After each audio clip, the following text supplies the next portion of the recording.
What I thought I would do is I would start with a simple request.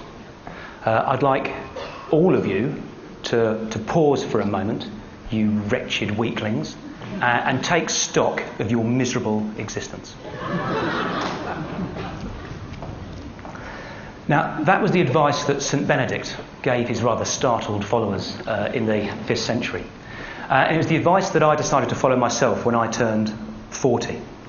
Up until that moment, I had been that classic corporate warrior. I was eating too much, I was drinking too much, I was working too hard, and I was neglecting the family. And I decided that I would try and turn my life around. In particular, I decided I would try to address the thorny issue of work-life balance. So I stepped back from the workforce, and I spent a year at home with my wife and 4 young children.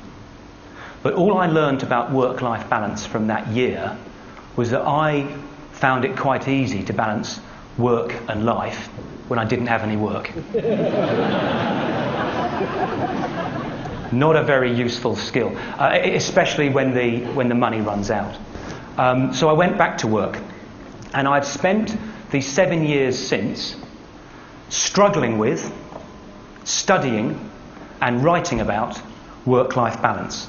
I have 4 observations I'd like to share with you today. The first is, if society is to make any progress on this issue, we need an honest debate. But the trouble is, so many people talk so much rubbish about work-life balance. All the discussions about flexi time or dress-down Fridays or paternity leave only serve to mask the core issue, which is that certain job and career choices are fundamentally incompatible with being meaningfully engaged on a day-to-day basis with a young family. Now, the first step in solving any problem is acknowledging the reality of the situation you're in.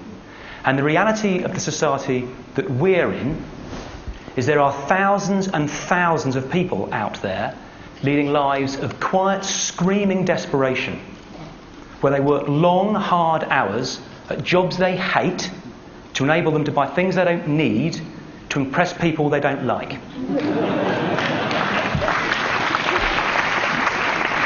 And it's my contention that going to work on a Friday in jeans and t-shirt isn't really getting to the nub of the issue.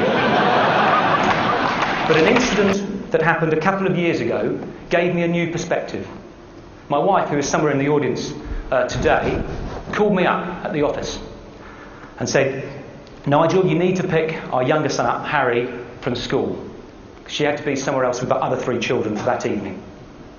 So I left work an hour early that afternoon and picked Harry up at the school gates.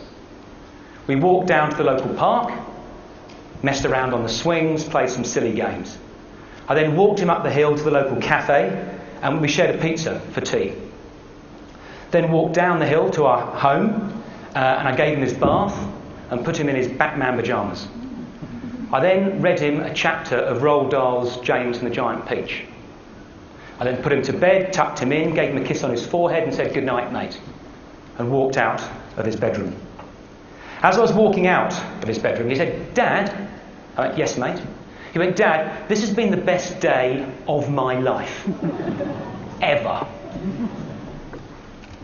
I hadn't done anything. Hadn't taken him to Disney World or bought him a PlayStation.